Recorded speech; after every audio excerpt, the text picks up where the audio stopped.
DJ Moral Stories।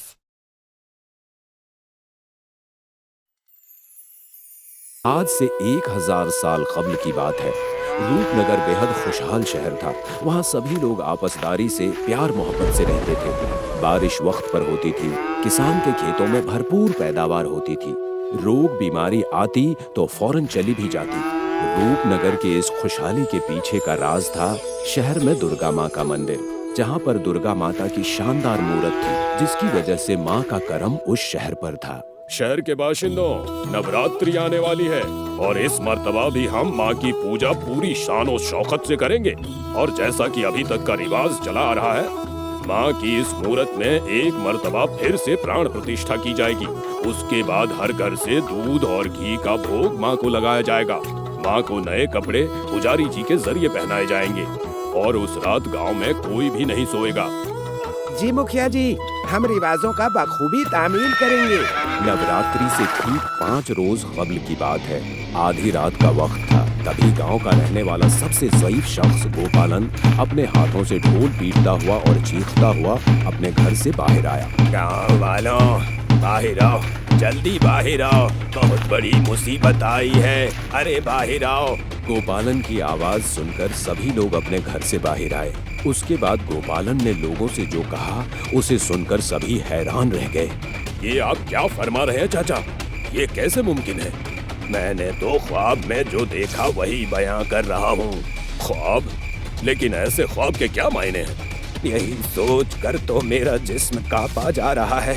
आखिर ऐसे कैसे मुमकिन है कि हमारी दुर्गा माता मंदिर की मूर्त के नीचे कैद है? हमारी माँ तो इतनी ताकतवर है, उन्हें कौन कैद कर सकता है? और अगर कैद है भी तो वो तो खुद भी बाहर आ सकती है। माँ की छोटी अकीदतमंद शोभा की बात सुनकर सभी सोच में पड़ गए।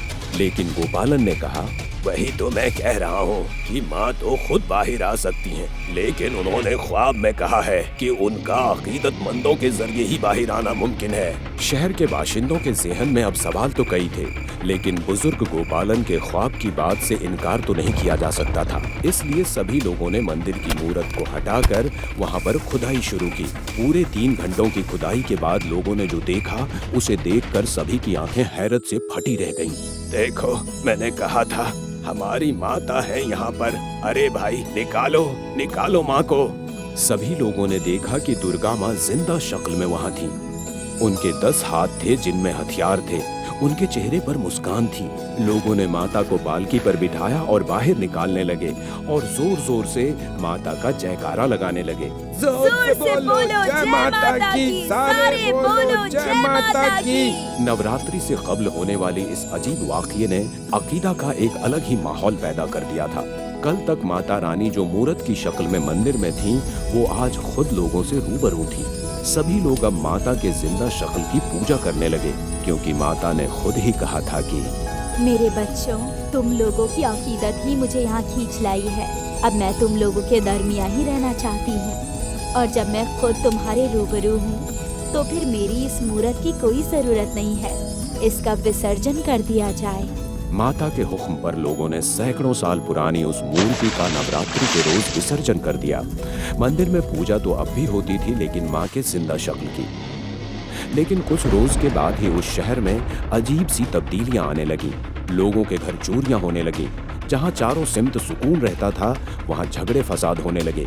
लोगों ने बड़े बुजुर्गों की इज्जत करनी बंद कर दी। सुनिए जी, मैं तुम्हारे ज़ईफ वालिदैन से तंग आ चुकी हूँ। अब मुझसे नहीं होती इनकी खिदमत। या तो तुम इन्हें कहीं छोड़ाओ या फिर मैं कहीं चली जाती हूँ। तू बजा फरमाती है। तंग तो मैं भी इन ज़ईफों से आ गया हूँ। मैं आज ही इनसे बात करता हूँ। उस रोज बहुत बारिश हो रही थी, लेकिन इसकी परवाह किए बगैर वो दोनों मियाँ बीवी अपने वालिदैन को बाहर निकालने लगे। अरे कुछ तो रहम करो, कुछ तो अपनी आंखों में पानी रखो। अपने ज़ईफ वालिदैन को आखिर इस तरह कौन बेघर करता है? अरे इनकी बात क्या सुन रहे हो जी? इन्हें लात मारकर बाहर निकालो। ऐसा नहीं था कि ये सिर्फ उस घर की दास्तान थी। हर घर में इख्तिलाफ का माहौल था। भाई भाई से लड़ रहा था, बहन बहन से। कुछ रोज बाद उस शहर में एक और हादसा हुआ। लोगों के खेतों में यकायक आग लगने लगी। अरे आग लग गई, आग! कोई तो पानी डालो इस पर। लोगों ने पानी निकालने की कोशिश की, लेकिन वो कुआं तो सूख गया था। अब तो ये वाकयात आम हो गए थे।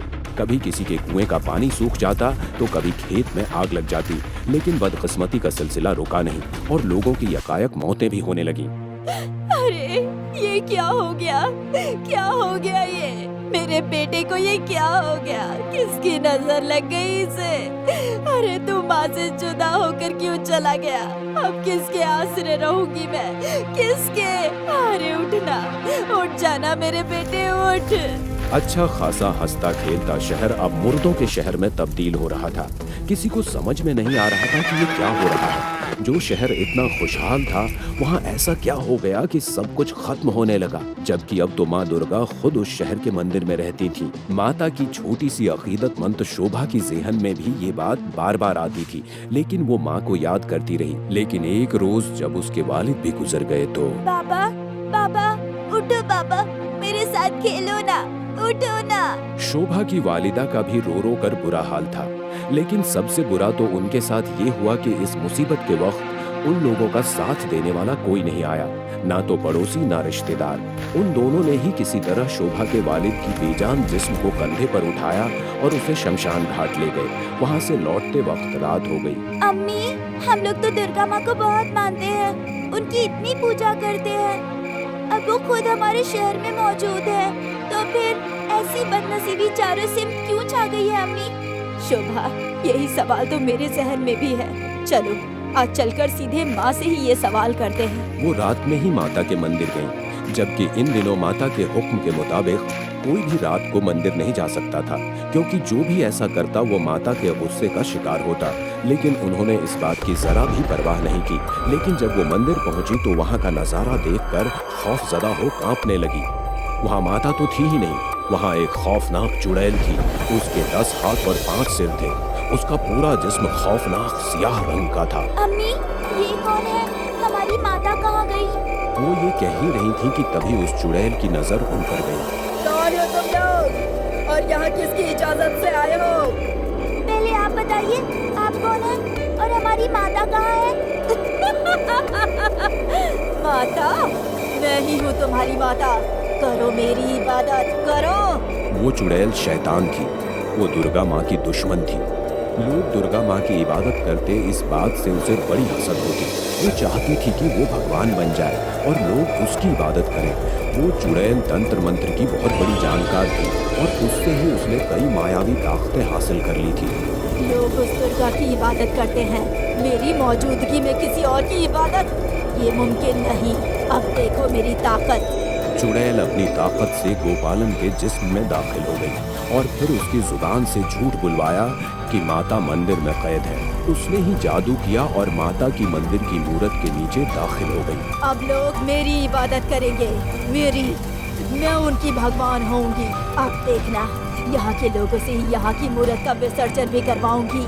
शोभा और उसकी माँ को देखकर चुड़ैल को अपने राज के पर्दाफाश होने का एहसास हो गया, तो वो उन्हें मारने के लिए दौड़ी। लेकिन शोभा ने आंखें बंद कर माता को याद किया। हे माँ, मैं तो आपसे शिकायत करने आई थी, लेकिन मुझे मालूम नहीं था कि ये शैतान यहाँ इतनी बड़ी साजिश कर छुपी बैठी है। माँ, इसकी ताकत के आगे हम बेबस हैं, हमारी हिफाजत कीजिए।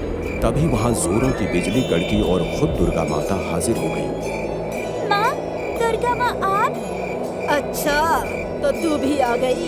चल, जिस तरह तेरी मूरत को मैंने खत्म किया, आज तुझे भी खत्म किए देती हूँ।